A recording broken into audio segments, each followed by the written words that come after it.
You good? You good? You ready? Yeah. Yes.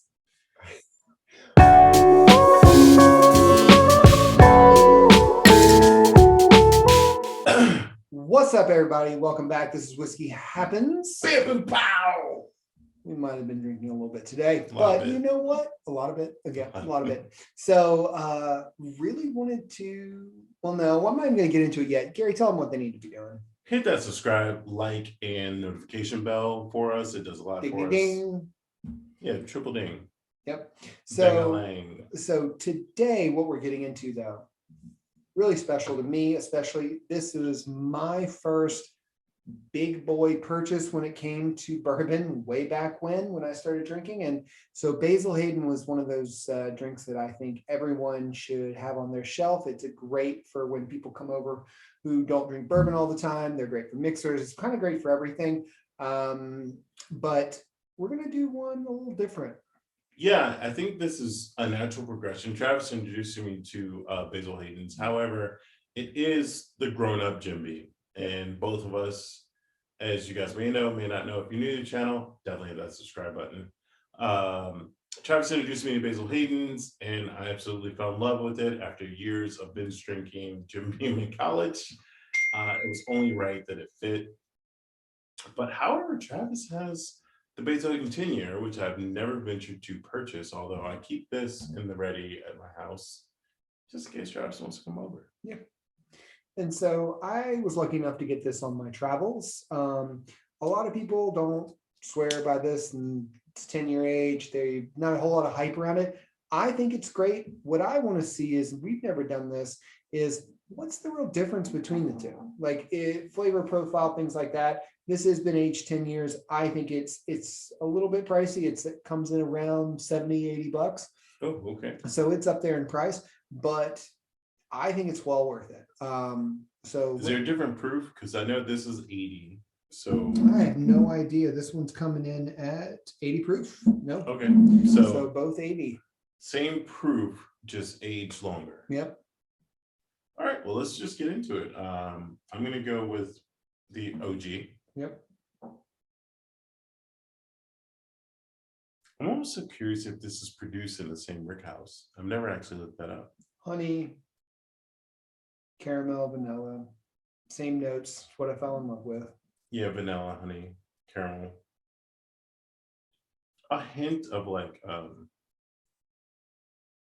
hint of nutmeg, maybe even anise. Mm-hmm. You can get the oak on the finish. It's just always a good taste. Like, it's just such an easy drink. I mean, it's 80 proof. It's really easy to drink.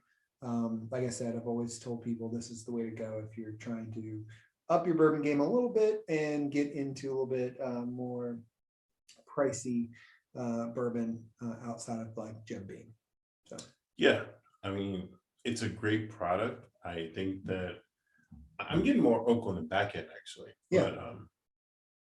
But it's a great product. Like, I think if you just graduated college and you're making a little extra ducats, this is the perfect graduation present for yourself. Yeah. Is that you're moving on from the binge drinking and you want to enjoy something with a little bit more characteristic. Yep. It's more in-depth flavor. It's also really cool looking. I mean, if you look at it, this is a great looking bottle to have on your shelf. It's always a conversation starter. I would say almost every time someone comes over, they're always like, oh, that's a really interesting bottle. Let me have a drink of that. So Yeah. even people that don't know anything about bourbon. So let's take a little sip of water and then let's get into the 10-year. Okay, this, and you can tell if you look, the color difference, the ambers are completely different. This is way lighter than this. yeah, it's 100% about to say it's 100% oak forward. Yep. Maybe a hint of cotton candy. It's a weird sugary thing that's going on there. No, I was gonna say the same thing. I wasn't gonna say cotton candy, but there is a sugar note on the Yeah. Yep.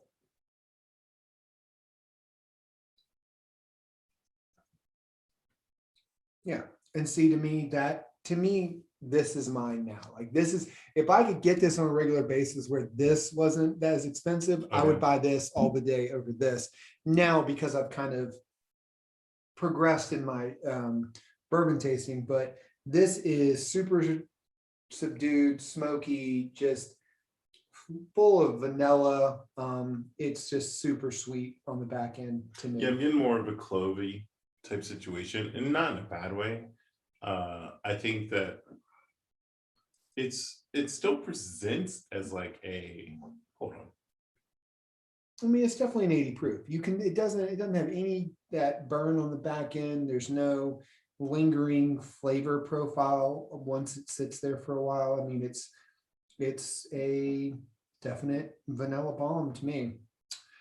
Yeah, I was trying to think of the ways that I would enjoy this. Like I possibly could put this on the rocks, but I don't. Hold on, I'm gonna add a little bit of water to this, see what happens. I feel like this could be something to sip on during a sporting event or something like that. Yeah. But I don't actually know if rocks is the right way to go. I was wrong. Yeah, I thought it was on the rocks. Like if I was at a place and I wanted to hang out and chill, feel a little grown, spend a little extra cash, this is where it's at. I don't know if I feel like you said it was $70. $70? 70. I don't know if it's worth $70 MSRP. I would feel more comfortable lower end 60 because Well, I'll go and check it while we're on. Normally I don't do this, but I'm gonna check just to see. Let's see what the MSRP comes in at. yeah, I do like the progression from here to here. Don't get me wrong. But if 70 holds true, I'm not sold on 70. I would pay 55, 16 at best. But we're gonna get real-time analytics. $69.99 MSRP. Yeah. $70. So Sunbeam, you may be missing out a little bit. Or it could just be me. I don't know. No, I mean $70. I mean, it's higher end. I think it's definitely one of those splurge things that you splurge every once in a while, and it's not something that you drink every day. I do think that 70 is a bit high, but it's 10-year aged. I think the 10-year, if you guys can get on clearance, I know Imperial Liquor and Wine in DC, you guys do have clearance rack. Expect to see that on there. This is a great bourbon, though, for if you're a huge Basil Hayden fan like I was. It was just something I had to get. But a lot of the Basil Hayden line has gone a higher price if you look at some of their ryes and different casts that they do now. I'm just not sure if it's warranted. Like, I'm not going to put this above a Blanton's. And I think they're hype beast 100%. Yeah. But it's $60 if you do find it retail versus a 10-year age statement non-single barrel. True. So I'm not sold on it. I'm not saying it doesn't taste good. Yeah. And I didn't enjoy it. Grew up in Jim Beam from college on. Used to steal Evan Williams. So let me ask you this though: out of the two, which one you choose?